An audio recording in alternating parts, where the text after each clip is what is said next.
comme un goût de... Il y a comme un goût de cendre dans ma terre, des espoirs calcinés et des rêves incinérés. Peut-être le climat qui brûle, peut-être l'appétit, dévorant des plus puissants. Il y a comme un goût de peur chez les enfants. Les petites filles étouffent des cris derrière les maisons. Et les petits garçons sur le chemin de l'école sont dépouillés de leur courage naissant.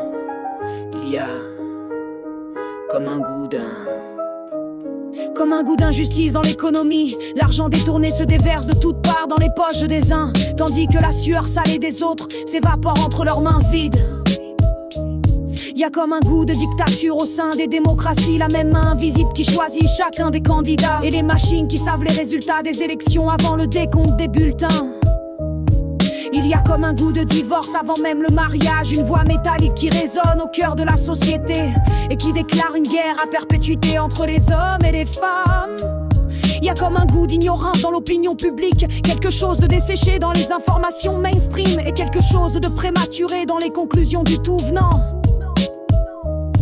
Il y a comme un goût de funérailles dans les chants religieux, les hurlements de la foi qui sont des mises à mort de la raison. Et pour que la raison survive, elle doit se cacher dans les livres et dans le murmure de ceux qui essayent encore de réfléchir quand tout chante et prie. Il y a comme un goût de trahison dans les amitiés. Les grandes amitiés sont mortes avec le passage du bac, et elles ont été remplacées par les grandes ambitions et les grandes jalousies, par le poison de la comparaison douloureuse.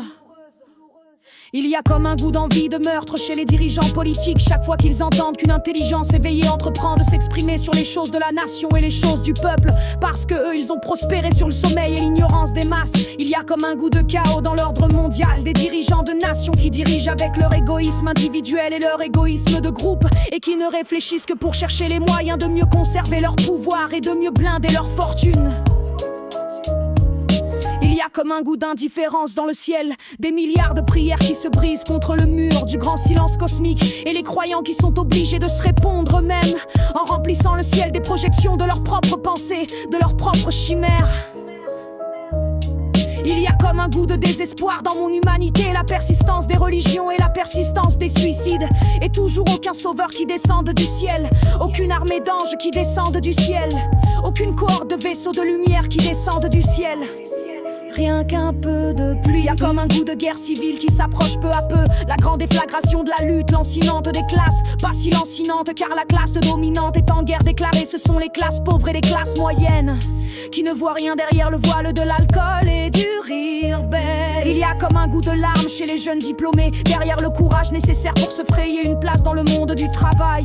Les larmes des sacrifices continus et des luttes sans fin.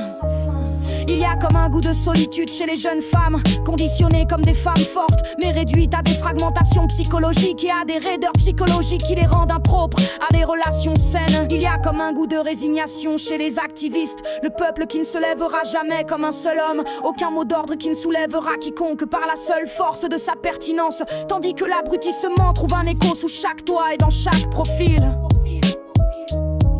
Il y a comme un goût de révolte dans le rap, la seule musique qui regarde en face les problèmes les plus importants et qui refuse de danonner les mêmes âneries que les autres musiques destinées à faire tourner les reins et à faire sautiller les seins. Alors on trouve toujours le temps de chanter et de danser, la vie sur terre et rire et larmes, feu vivant et peur glacée, grand saut et grande chute, la volonté de se relever, de continuer d'avancer. La grande promesse vient de la vérité elle-même, l'esprit qui ressort de tout cela grandit et toujours pur. Des nuits de tristesse et des journées de travail qui font fleurir de nouvelles idées et de nouvelles actions. Des temps de bonheur qui se dilatent au fur et à mesure, en gagnant du terrain sur les revendications de la souffrance.